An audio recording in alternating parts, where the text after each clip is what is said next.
Artis ternama Indra Bekti mengalami pecah pembuluh darah otak pada 28 Desember 2022 lalu. Hal ini menyebabkan dirinya dilarikan ke Rumah Sakit Abdi Waluyo, Jakarta Pusat. Perawatan ini tentu butuh biaya tidak sedikit, bahkan dikabarnya sampai menyentuh angka miliaran rupiah. Sebenarnya Indra Bekti sudah memiliki asuransi kesehatan, namun ternyata ia gagal mengambil klaim terhadap asuransi kesehatan miliknya. Seperti banyak diberitakan, asuransi yang digunakan Indra ternyata memiliki masa tunggu 1 tahun untuk bisa diklaim terhadap penyakit kronis. Menurut Financial Planner Budi Raharjo, masa tunggu asuransi adalah hal yang wajar saat baru mengajukan asuransi. Budi menjelaskan biasanya memang ada masa tunggu selama 3 bulan sampai 1 tahun tergantung perusahaan asuransi. Selain itu, terdapat kemungkinan di mana pengguna asuransi tidak menjaga polisnya tetap aktif dengan cara melunasi pembayaran polis tepat waktu, sehingga masa tunggu bisa terulang kembali walaupun pengguna asuransi bukanlah pengguna baru.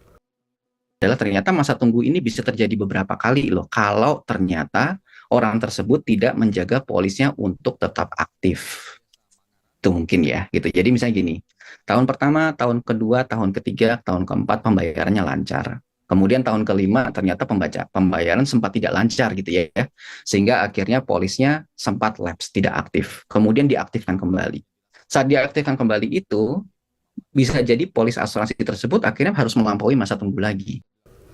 Untuk menghindari kejadian gagal klaim asuransi, Budi memberikan beberapa tips, diantaranya membeli asuransi saat keadaan sehat, serta menyesuaikan dengan kebutuhan dan kemampuan. Contoh, pada tahap awal berkarir atau berkeluarga, sebaiknya utamakan asuransi kesehatan. Kedua, pilihlah asuransi yang secara finansial sehat. Hal ini bisa dilihat dengan melihat kecukupan modal perusahaan asuransi yang dipersyaratkan oleh OJK, di mana risk-based capital minimal perusahaan sebesar 120%. Ketiga, pilihlah asuransi yang mudah diakses baik offline maupun online, sehingga mempermudah proses kepengurusan klaim ketika terjadi resiko dimanapun. Dan yang paling penting adalah membaca dan mempelajari isi polis dengan detail di masa 14 hari free lock period atau masa yang biasanya diberikan perusahaan asuransi di awal seseorang hendak membeli polis asuransi. Di 14 hari untuk mempelajari isi polis, apakah perlindungannya itu sudah sesuai atau tidak, ya kan? Terus kemudian juga apakah ada hal-hal yang ingin ditanyakan gitu ya. Jadi kita jangan hanya mengandalkan penjelasan dari agen gitu misalnya, tetapi kita juga membaca sendiri isi polisnya juga seperti apa. Karena segala sesuatu, janji dan komitmen yang diberikan oleh perusahaan asuransi itu semuanya dituangkan di dalam polis asuransi tersebut. Budi pun meminta masyarakat ekstra hati-hati dalam melakukan pembelian asuransi.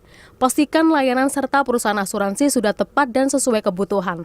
Jangan sampai asuransi yang seharusnya menjadi penyedia dana darurat justru tidak bisa diklaim saat dibutuhkan. Aulia Wardani, Yudhistira Satria, Jakarta.